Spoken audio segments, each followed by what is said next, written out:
আসসালামু আলাইকুম বন্ধুরা, আশা করি সবাই ভালো আছেন। আমি আলহামদুলিল্লাহ আপনাদের দয়ায় ভালো আছি। আমার কয়েকজন প্রিয় ফলোয়ার কমেন্টস করেছেন how to develop the skills of speaking English. প্রিয় ফলোয়ার এই জন্য বলছি, আসলে যারা কমেন্টস করে, যারা রিকোয়েস্ট পাঠায়, ডেফিনেটলি তারাই প্রিয়। কারণ যারা কমেন্টস করে তারা একটু ফিল করে, আর যারা প্রিয় তারাই ফিল করে। আর যারা কোনো লাইক কমেন্টস করে না, কোনো পরামর্শ দেয় না, খুব প্রিয় বলা যাবে না, তারাও প্রিয়। আবার অনেকে আবার রাগ করবে যে আমাদেরকে প্রিয় বলে নেই। বাট আশা করি পরামর্শ আশা করি, কমেন্টস আশা করি, লাইক ডিসলাইক আশা করি, তাহলে আমরা যাদেরকে ইন্সপায়ার করি আমরা নিজেরাও কথা বলতে ইন্সপায়ার হই, যদি কোনো বিষয়কে কমেন্টস করে কথা বলার জন্য। তো যাই হোক, কয়েকজন প্রিয় ফলোয়ার কমেন্টস করেছেন এবং টেক্সট করেছেন যে স্পিকিং ইংলিশ স্কিলটা ডেভেলপ করার জন্য কিছু টিপস দেওয়ার জন্য। প্রথমেই বলবো, প্র্যাকটিস মেক্স ম্যান পারফেক্ট। আপনাকে জ্ঞান অর্জনের জন্য, নলেজ অর্জনের জন্য প্র্যাকটিস করতে হবে, পরিশ্রম করতে হবে। তবু যেহেতু চেয়েছেন কয়েকটা টিপস দিচ্ছি, but all tips are not constitution. আপনি আপনার মতো করে আপনার ওয়েটা বের করবেন, আপনি যেটাকে ভালোভাবে রপ্ত করতে পারেন সেটাকে ট্রাই করবেন এবং প্র্যাকটিস করবেন। আশা করি কিছুটা ডেভেলপ হবে। First of all, active listening the English lecture. যখনই কোথাও কোনো লেকচার শুনবেন, এর মধ্যে ইংলিশে যে কথাগুলো বলে স্পিকার, অ্যাক্টিভলি শুনবেন। আমি অনেক সময় দেখি ক্লাসে যখন লেকচার দিই, কোনো সেমিনার ওয়ার্কশপে কথা বলি, অনেকে পিছনের সিটে বসে বসে দেখা যাচ্ছে উনি সেটিং করছেন অথবা আস্তে আস্তে মোবাইলে কথা বলছেন। This is not active. আপনি অ্যাক্টিভ লিসেনার হওয়ার চেষ্টা করবেন, ভালোভাবে আগে শুনবেন, তারপর মেমোরাইজ করার চেষ্টা করবেন। এই অ্যাক্টিভ লিসেনার হওয়ার জন্য আপনি ইউটিউবে বিভিন্ন স্পিকারদের ইংলিশ লেকচার শুনতে পারেন, যে কোনো ইংলিশ করেসপন্ডেন্স শুনতে পারেন। বাট যেটাই শুনবেন, অ্যাক্টিভ বলতে এখানে mindly, with deep mind and deep concentration, সেটাকে বোঝাচ্ছি। Then English news broadcasting. আমরা এখন প্রাইভেট চ্যানেল খুব বেশি দেখি, টেলিভিশন যখনই দেখি সময় পাই প্রাইভেট চ্যানেলটাই বেশি দেখি। যাই হোক, আমি আপনাদেরকে অ্যাটলিস্ট বলবো, বিটিভির রাত 10টায় যে ইংলিশ নিউজ টেলিকাস্ট হয় সেটা মাঝে মাঝে একটু দেখা এবং শোনার চেষ্টা করবেন, তাও definitely mindly and actively.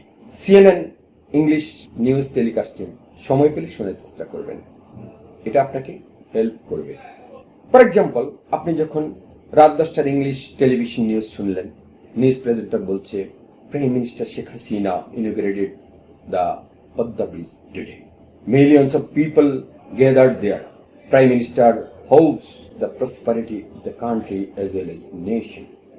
After the speech of Prime Minister Sheikh Hasina, all peoples gave a big clap to the Prime Minister. তাহলে আপনি যখন কথাগুলা শুনবেন নিউজ প্রেজেন্টারের, তখন আপনি দেখবেন যে আপনি কথাগুলো বুঝতেছেন, হয়তো বলতে পারছেন না। পারলে ওটা রেকর্ড করুন, দুইটা নিউজ, এরপর একবার, দুইবার, তিনবার, চারবার, পাঁচবার শুনুন, তারপর নিজে নিজে একবার বলার চেষ্টা করুন, দেখুন কেমন হয়। Then English newspaper and magazine. আপনাকে প্রতিদিন ইংলিশ নিউজ পেপার কিনতে হবে, নট লাইক দ্যাট, আমি সেটা বলছি না। আপনি সপ্তাহে একটা ডেইলি স্টার বা ইংলিশ কোনো ম্যাগাজিন কিনুন, এটা মাঝে মধ্যে পড়ুন, কারণ এগুলি কারেন্ট অ্যাফেয়ার্স, এগুলো বলার মতো করে লেখা, এটা আপনার স্পিকিং পাওয়ারকে ডেভেলপ করবে আশা করি। আপনি একটা ইংলিশ পত্রিকা হাতে নিয়ে বাসার রুমের দরজা বন্ধ করে ড্রেসিং টেবিলের বড় গ্লাসের সামনে দাঁড়িয়ে যান, নিজেকে একটু গ্রুমিং করেন, এমন একটা ভাব নেন যে you are telecasting the English news in TV channel. এরপর আস্তে আস্তে পেপারের দিকে দেখুন, সামনে গ্লাসের দিকে দেখুন, পড়তে থাকুন, সম্ভব হলে রেকর্ড করুন, তারপর নিজেরটা নিজে রিভিউ করুন কেমন লাগছে, আশা করি ডেভেলপ হবে। এই কাজটিও আমি আমার লাইফে করেছি। আমি ড্রেসিং টেবিলের সামনে টুল দিয়ে বসে ইংলিশ পেপার নিয়ে পড়েছি, দেখেছি। আমাদের সময় এত ইজিলি রেকর্ডিং সিস্টেম ছিল না, এখন যতটা ইজিলি মোবাইলে রেকর্ড করা যায়। বাট তারপরে চেষ্টা করেছি, পাশে কেউ থাকলে বলেছি দেখো তো কেমন লাগতেছে, নিউজ প্রেজেন্টারের মতো লাগছে কিনা, সেটা প্র্যাকটিস করবেন। একটু শাইনেস আসতে পারে, তাহলে রুমের দরজা বন্ধ করে একা একা প্র্যাকটিস করুন, no problem. Then chatting in correct English. আজকাল বন্ধু বান্ধবীদের সাথে হিউজ চ্যাটিং হয়, হোয়াটসঅ্যাপ, মেসেঞ্জার, আরো কত কি আছে, ইনস্টাগ্রাম। বাট দেখা যাচ্ছে যে ইংলিশে লিখছে, ওই তুই কি করস, কেন রে ভাই? লিখবেন hi friends, what are you doing, how are you, what's going on. অশুদ্ধ ইংরেজি লেখা নাকি এটা একটা স্টাইল হয়ে গেছে, না সেটা করবেন না। গুড লেখে জিডি, আরে জিডি তো গুড হয় না। অ্যাপারেন্টলি দিয়ে লেখে ফ্রেন্ড, না। Try to use correct English. আপনি আড্ডা দিচ্ছেন, নো প্রবলেম। চ্যাটিং করছেন, হয়তো নেসেসারি অথবা আননেসেসারি, যাই হোক, try to use correct English. এতে করে আপনার ইংলিশ রাইটিং স্কিলটাও ডেভেলপ হবে এবং ইংরেজি চর্চা যেটা সেটা বাড়বে। Use English language with friends. আপনার খুব ক্লোজ ফ্রেন্ড আছে, প্রত্যেকেরই ফ্রেন্ড সার্কেলের মধ্যে কিছু থেকে একটু ক্লোজ ফ্রেন্ড, যারা একটু ভালো ফিল করে, যাদের সাথে সবকিছু শেয়ার করা যায়। এই জাতীয় ক্লোজ ফ্রেন্ডদের সাথে যখন আড্ডা দিবেন তখন একটু ইংলিশ চর্চা করা শুরু করেন। ফর এক্সাম্পল, আপনার 3-4জন বন্ধু আছে যাদের সাথে আপনারা মাঝে মাঝে বিকেলে অথবা অবসর সময় আড্ডা দেন। সবাইকে বলেন যে আমরা আড্ডা দেওয়ার সময় চেষ্টা করি একটু ইংলিশে কথা বলার জন্য। থ্রোলি ইংলিশ বলতে হবে, নট লাইক দ্যাট। আপনি ভাঙ্গাচোরা ইংলিশ বলেন। বন্ধুদের মাঝে আগে একটা গ্রুপিং করেন যে আমাদের ইংলিশ স্পিকিং স্কিলটা ডেভেলপ করার জন্য আমরা নিজেরা যখন কথা বলবো, let's try to speak in English. পুরোটা ইংলিশ পারেন না, আপনি অর্ধেক বাংলা বলেন, অর্ধেক ইংলিশ বলেন। আমি একটা এক্সাম্পল দিচ্ছি। মনে করেন গরু ঘাস খাইতেছে, আপনি এটা ইংরেজি বলবেন, the cow is eating grass. হঠাৎ করে আপনার গরু ইংরেজি মনে করেন মনে নাই, আপনি বলেন দি গরু ইজ ইটিং গ্রাস। অনেকে হয়তো হাঁটছেন যে দি গরু ইজ ইটিং গ্রাস কিভাবে হয়। হ্যাঁ, এটা এক্সাম্পল দেওয়ার জন্য বলছি। আপনি যখন অর্ধেক মনে নাই, সে অর্ধেক বাংলায় বলেন, বাকিটুকু ইংলিশে বলেন। এভাবে প্র্যাকটিস করেন, আপনার স্পিকিং পাওয়ার ডেভেলপ হবে আশা করি।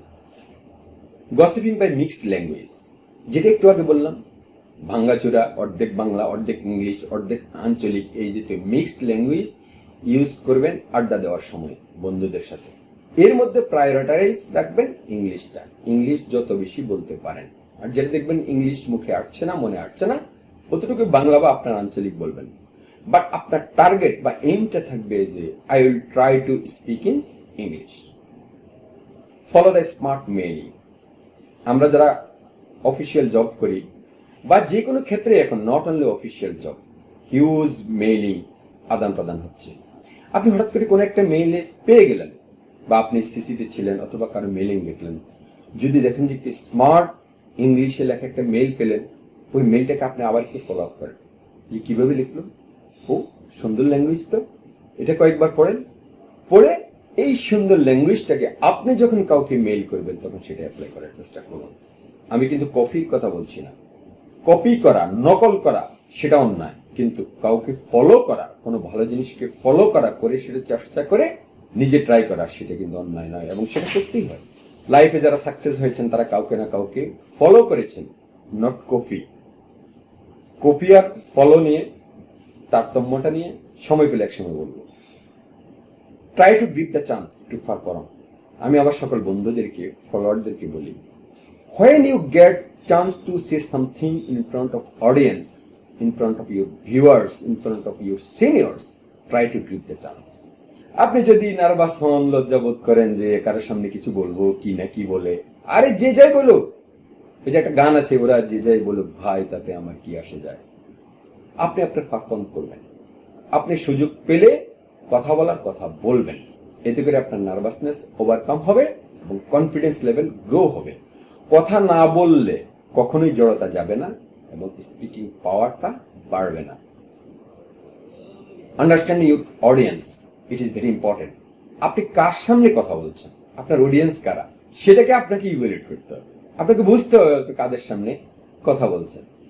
এখন অজ্ঞ, নিরক্ষর, শ্রমিক শ্রেণী, লেবার শ্রেণী, তাদের সামনে আপনি ইংলিশে কথা বলতেছেন, কোনো লাভ হবে না।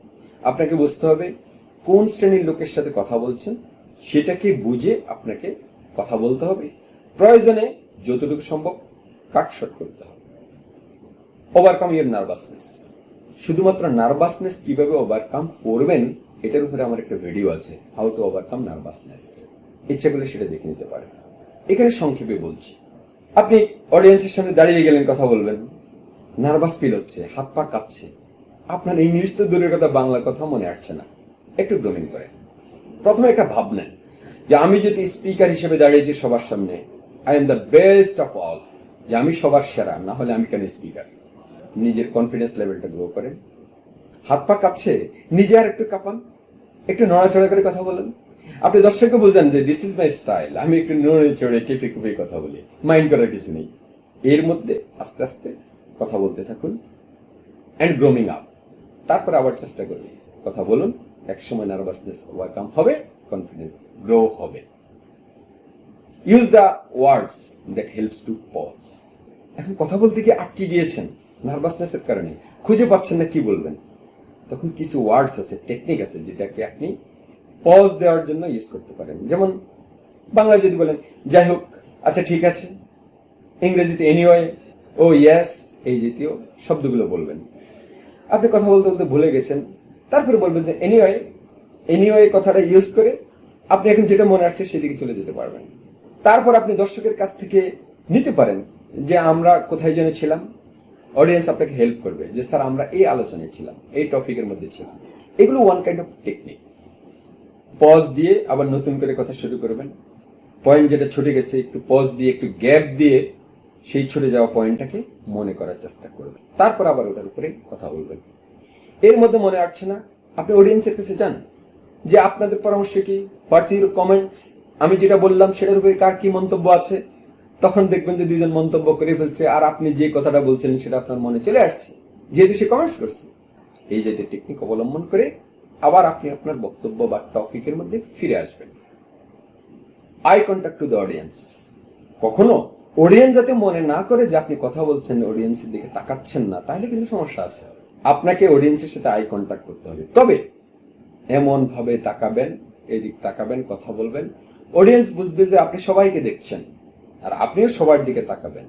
কিন্তু ওয়ান টু ওয়ান কারো চোখাচোখি হওয়া থেকে একটু বিরত থাকবেন, কারণ ওয়ান টু ওয়ান কারোর সাথে যদি খুব ক্লোজলি দেখা দেখি হয়, তাহলে আপনি হয়তো কথা বলার পয়েন্ট হারাই ফেলবেন, অথবা হাসি আসতে পারে, অথবা দেখা যাচ্ছে যে উনি একটা বেঞ্চি কেটে বসেছেন, তখন আপনার কনসেন্ট্রেশন নষ্ট হতে পারে এবং হাসি চলে আসতে পারে। সুতরাং ওয়ান টু ওয়ান চোখাচোখি হবেন না। এমনি আপনি ভাব নেবেন যে আপনি সবাইকে দেখছেন, সবার দিকে তাকাবেন এবং কথা বলবেন। হাত নাড়ার ক্ষেত্রে প্রয়োজনীয়তা অনুভব করবেন। খুব বেশি আননেসেসারি হাত নাড়াচাড়া করবেন না। খুব ইজি মোশনটা ইউজ করার চেষ্টা করবেন। Respect the events, topic and time management. আপনি কোন অনুষ্ঠানে গিয়েছেন, এটা কি লার্নিং সেশন না এনজয়েবল সেশন, অডিয়েন্স কারা আছেন, এবং ইভেন্টসের মর্যাদা রক্ষা করে কথা বলার চেষ্টা করবেন। টপিকের বাহিরে খুব বেশি যাবেন না। কোনো এক্সাম্পল দেওয়ার জন্য টপিকের বাহিরে একটু গেলেও যত তাড়াতাড়ি সম্ভব back to the topic. And time management very important. আপনাকে প্রোগ্রামের ধারা বুঝতে হবে। এখানে আপনি কত মিনিটের বক্তব্যের জন্য দাঁড়িয়েছেন সেটা আপনাকে বুঝতে হবে। অনেক সময় যারা উপস্থাপনা করেন তারা বলে দেন যে আপনার সময় 3 মিনিট, 4 মিনিট, 2 মিনিট, আর বলে না দিলে আপনি বুঝবেন যে এই প্রোগ্রামে আপনার সিনিয়র কারা আছেন বা আপনার পজিশন কি, সে অনুযায়ী আপনি কত মিনিট সময় নিতে পারবেন। ধরে নেন আপনি অ্যাজাম্পশন করলেন আপনার 5 মিনিট সময়, বড়দের আপনি 6 মিনিট কথা বলবেন, কিন্তু আপনি শুরু করলেন সেই 15-20 মিনিট ধরে বিশ্বাস করছেন না, অডিয়েন্স বিরক্ত বোধ করবে। অডিয়েন্স আপনাকে ইভ্যালুয়েট করবে যে লোকটা কোনো সময় জ্ঞান নেই, কোথায় আসে বক্তৃতা শুরু করছে আর শেষই করছে না। সুতরাং ইট ইজ ভেরি ইম্পর্টেন্ট। আপনাকে টাইম ম্যানেজমেন্টের প্রতি রেসপেক্টফুল হতে হবে। Then finally review your performance. আজকাল যে যাই করে সবখানে প্রত্যেকের রিভিউটা জানতে চায়।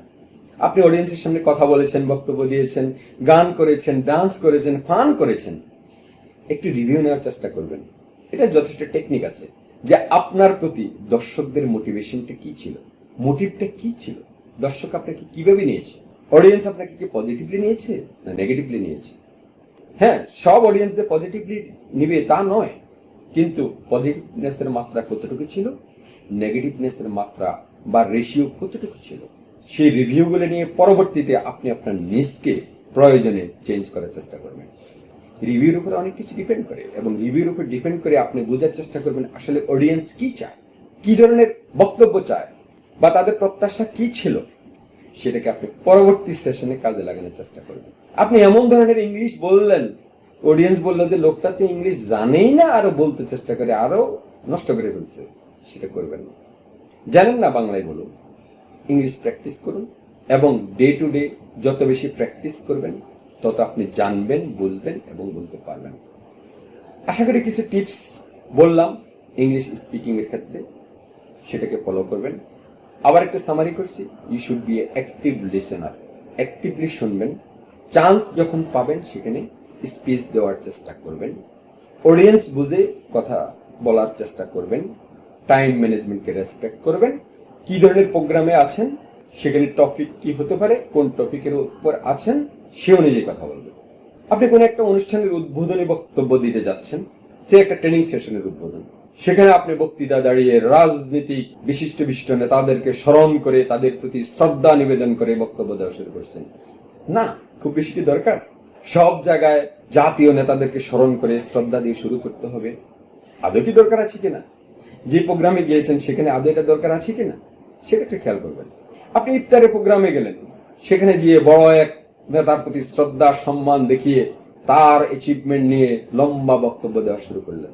আপনি তখন চিন্তা করবেন আপনার অডিয়েন্স কি এটা পজিটিভলি নিবে কি না, সেটা বুঝে কথা বলার চেষ্টা করবেন। আবারও আসছি, এখন অনেক সুযোগ আছে। আপনি মোবাইলে হেডফোন লাগিয়ে ইউটিউবের একটা লেকচার শুনে যখন যাতায়াত করছেন, গান বাজনা শুনবেন, পাশাপাশি একটু ইংলিশ লেকচার শোনার চেষ্টা করবেন। আশা করি আপনার স্পিকিং ক্যাপাবিলিটি ডেভেলপ হবে। আর যেটা বললাম, ড্রেসিং টেবিলের সামনে দাঁড়িয়ে ইংরেজি পত্রিকা পড়বেন, নিজকে গ্রোমিং করবেন, আশা করি কিছুটা হলেও উপকার হবে। যদি কারো কোনো প্রশ্ন থাকে, প্রশ্ন রাখুন আপনার কমেন্টস বক্সে, উত্তর দেওয়ার চেষ্টা করব ইনশাআল্লাহ। সবাই ভালো থাকবেন, সুস্থ থাকবেন। I hope all of your best career, healthier, happier and comfortable life. Thanks to all. Allah Hafiz.